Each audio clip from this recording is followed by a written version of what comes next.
We have been joined by retired Brigadier Imran Malik, defense analyst. Now, Mr. Imran, after this recent statement from London, do you believe the West is slowly making peace with the possibility of a Taliban-led future government in Afghanistan? Thank you very much for having me on your program. I think, yes, as I probably discussed earlier as well, the writing is on the wall now.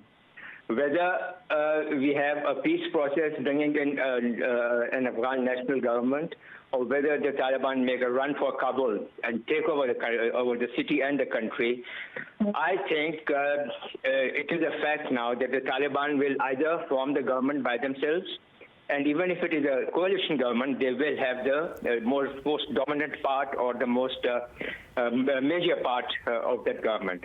So the world is slowly, gradually coming to the realization that they will have to deal with the Taliban one way or the other once they take over Kabul. And I think the Britishers are perhaps the first ones to have acknowledged this, and even President Joe Biden in his press conference had indicated that he would not be too averse, let's say, to dealing with the Taliban.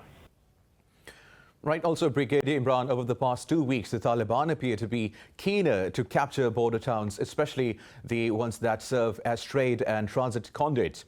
What could be the objective behind this strategy? I think that's a great observation, because there is a clear-cut strategic pattern in the way the Taliban are increasing or expanding their control over the country. We see that they've taken over the major trade and border crossings in the north with Tajikistan, in the west with Turkmenistan, in the southwest with Iran, and now they've come and they've taken over Spin Boldak. I mean, although news reports say that the fighting is still continuing there, but they seem to have attained a control and operating control over the road leading from Chaman-Spin Boldak and on to Kandahar. Simultaneously, they are also attacking and establishing control over the central districts. And clearly, Kabul is also coming under pressure. So there might be a sense of isolation that might be dawning on to the people in Kabul, that all the major crossings with their immediate neighbors have been taken over by the Taliban, and the central districts too are under great pressure. So I think the Taliban are moving in with a proper military strategy sort of a thing, and their juggernaut seems to be unstoppable at the moment.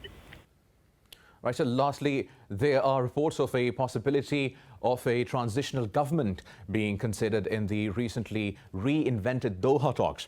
President Ghani reached out to his political opponent Hamid Karzai amid heavy losses to Afghan forces a couple of days ago, and now a delegation of the opposition politicians to Doha.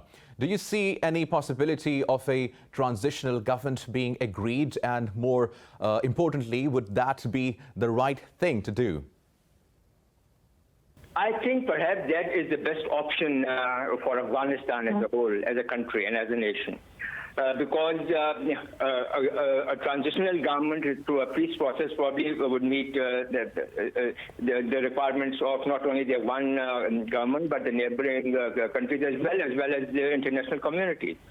However, as I said earlier, it will be quite difficult for the Taliban to just compromise with people they've been fighting for the last 20 years. And as I said earlier, whatever way the next government is formed, the Taliban will have to be the most dominant part of it. Otherwise, their entire efforts will be fruitless, and they'll all go in vain. So I personally think that the Taliban, whatever talks or parleys they have wherever, Doha or anywhere else, they will probably dictate their terms. They will take over the country, they will form the government, and they will also get people from other representatives from other ethnicities and other sectarian groups and other linguistic groups as well, other regions as well, to form a coalition government. At least the face they put up in front of the international community will be one of a whole of a nation government, a government representing the entire Afghanistan and all its people. So I think whatever talks that take place will eventually bring the Taliban into power, and if they fail, they'll probably make a rush or a run for Kabul. Well, let's just hope for peace in Afghanistan. Brigadier retired Imran Malik, defense analyst from Lahore, thank you very much for your time.